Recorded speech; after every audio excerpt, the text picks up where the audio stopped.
You know, I started dribbling this basketball, my uncle said, when I was 3. The ball was probably bigger than I was. And I started dribbling it and shooting it and just falling in love with this game. I wanted to play basketball because, one, I was pretty good at it, even at a young age. But I had uncles and I had my dad, they played football. And I wanted, I guess, my own identity. I wanted to be validated in my own way. So I chose a different route and decided to play basketball.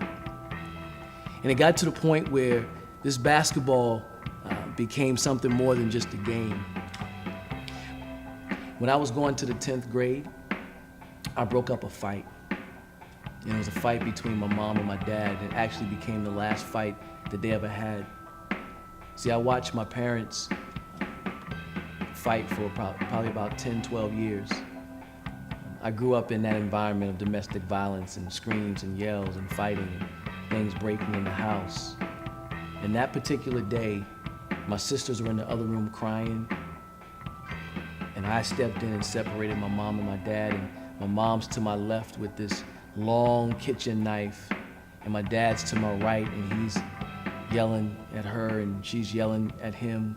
And it was the last fight that I broke up, and it was the last time that my family, the 5 of us, were together in the same room, in the same house, and it was dysfunction.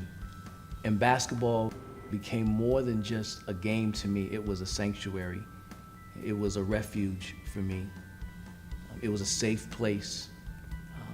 It ended up becoming my God. See, I played basketball and I took advantage of basketball, but I took advantage of everything that came with it. The women who were attracted to basketball players and athletes, the popularity, the entitlement, the attitude, the bravado, everything that came with being an athlete, I took advantage of. And actually, this ball made everything about me. It made life about me. And I played through high school and I got the awards and the accolades. And again, it was my refuge because my family was no longer together, separated in different parts of the state, different parts of the country, different parts of the city. And seemed like this was all I had.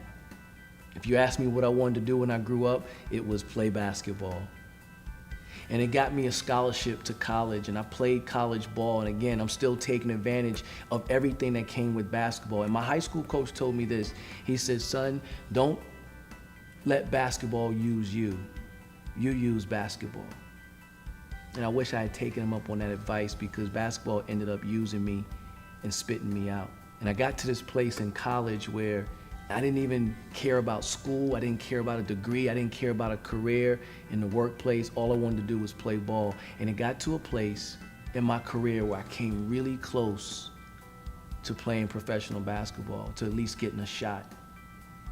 And I'm playing on national TV and on ESPN and Sports Center and all these things. And then all of a sudden, just like that, it went away. And I didn't get the chance. The door was closed. And I didn't know what else to do, because this was who I was. This was my identity. This is what validated me and everything that came with it. Again, life was all about me.